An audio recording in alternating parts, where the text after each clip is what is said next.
बिस्मिल्लाहिर्रहमानिर्रहीम। अस्सलाम वालेकुम। मैं doctor Mariyam Munir Ahmad clinic with sibling के प्लेटफॉर्म से आपके लिए बहुत ही इंपॉर्टेंट टॉपिक लेकर आई हूँ। ऐसे लोगों के लिए कि जिनका वज़न कम नहीं हो रहा, वो रेगुलर एक्सरसाइज भी कर रहे हैं, उसके बावजूद भी उनका वेट लॉस नहीं हो रहा। ऐसी कौन सी गलती है जो वो करते हैं जो उनको नहीं करनी चाहिए, और ऐसा कौन सा इंपॉर्टेंट एलिमेंट है जो कि उनकी वेट लॉस जर्नी के अंदर हिंड्रेंस या रेजिस्टेंस कॉज कर रहा है। बढ़ते हैं आज की इस वीडियो में। जिस वक्त भी हम वेट लॉस की जिक्र करते हैं, हम दो चीज़ों के ऊपर फोकस करते हैं। एक कि हमने क्या खाना है, और दूसरी हमने एक्सरसाइज कौन सी करनी है। यहाँ पे मैं आपको बहुत ही इम्पॉर्टेंट टॉपिक के ऊपर पॉइंट आउट करने वाली हूँ कि जिस वक्त भी आप वज़न कम करते हैं और आप एक बैलेंस एक डाइट प्लान ले रहे होते हैं, जिसके अंदर कार्बोहाइड्रेट्स, फैट्स और प्रोटीन्स तीनों ही रेशियो जो होती हैं वो बहुत ही ज़बरदस्त किस्म की होती हैं, उसके साथ आप रेगुलर जिम भी कर रहे होते हैं, लेकिन जिस वक्त भी आप वेइंग मशीन के ऊपर चढ़ते हैं तो आपका वज़न वहीं का वहीं रुका हुआ होता है, वो कम नहीं होता। उसके ऊपर फिर आप परेशान होते हैं कि भाई ऐसी कौन सी गलती हमने कर दी जो कि हमें नहीं करनी चाहिए थी। ये तमाम जो वीडियो है, पूरी की पूरी वीडियो, ये इसी टॉपिक के ऊपर बेस करती है।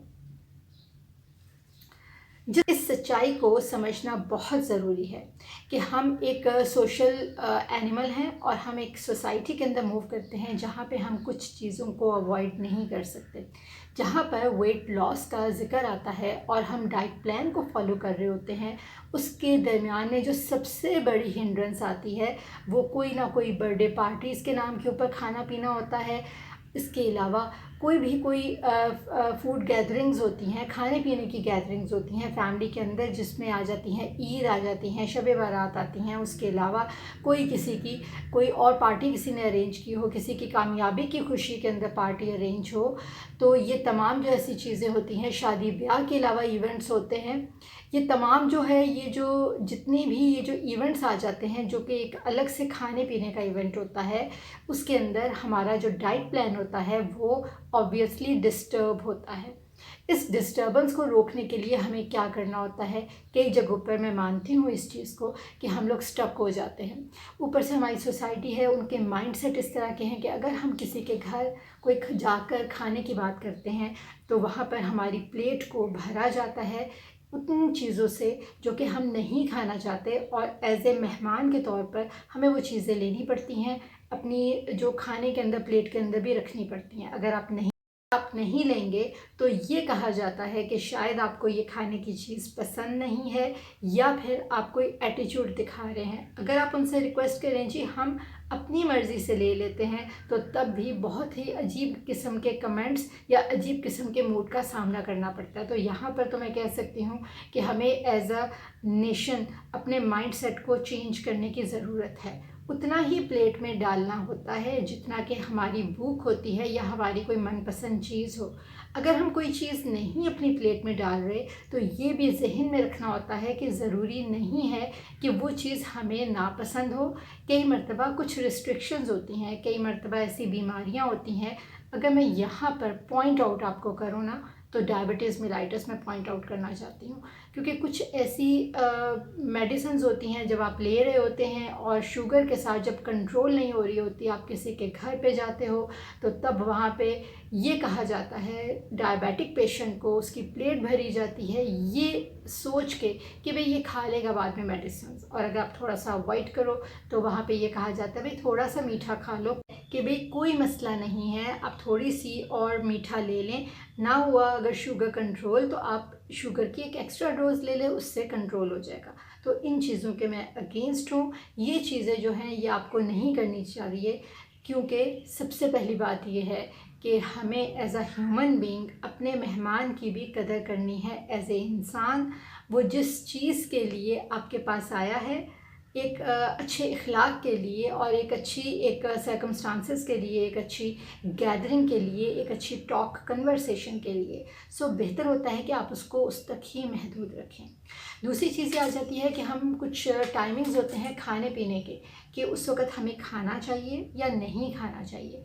तो अगर मैं बात करूं कि ब्रेकफास्ट के ऊपर, आपको कौन से टाइमिंग्स रखनी चाहिए। जिस वक्त आप सो के उठते हैं, उसके बाद आप कहीं पे ऑफिस जाने के लिए या कॉलेज यूनिवर्सिटी जाने के लिए तैयार हो रहे होते हैं, तो आपको ख्याल रखना होता है, अगर कर सकें आप, तो आपने 10 से 15 मिनट की वॉक करनी होती है। और उसके बाद आपने जो नाश्ता करना होता है वो आपने कम से कम लेना होता है।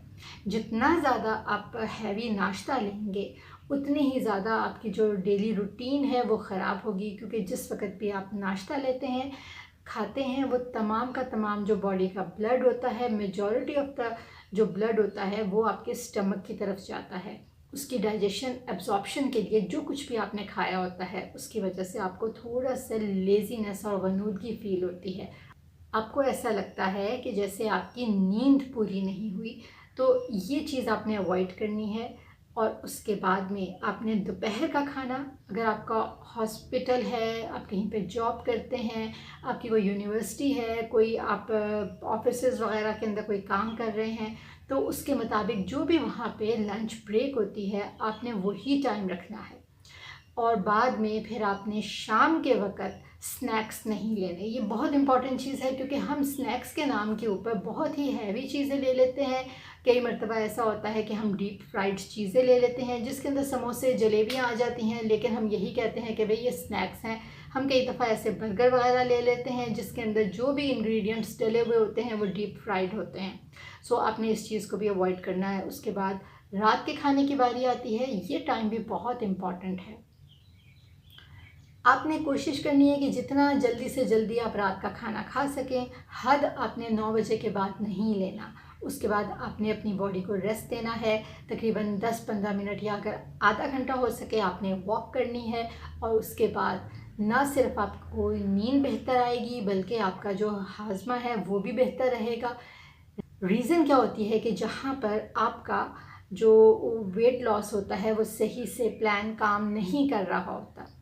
रीज़न क्या होती है कि जहाँ पे आपका वेट लॉस प्लान जो है वो ठीक से काम नहीं कर रहा होता, कि आप रात को बहुत लेट खाना खाते हैं, जिसकी वजह से आपका डाइजेस्टिव सिस्टम स्टिल काम करता रहता है, लेकिन आपकी स्लीप डिस्टर्ब होती है। और स्लीप डिस्टर्बेंस की वजह से जितने भी बॉडी के हार्मोन्स हैं वो भी ठीक से काम नहीं करते, या उनकी सेक्रीशंस और एब्जॉर्प्शंस या कोई भी इंग्रेडिएंट्स हो जिसमें वाइटामिन्स मिनरल्स हैं, वो तमाम की तमाम डिस्टर्ब हो जाती है।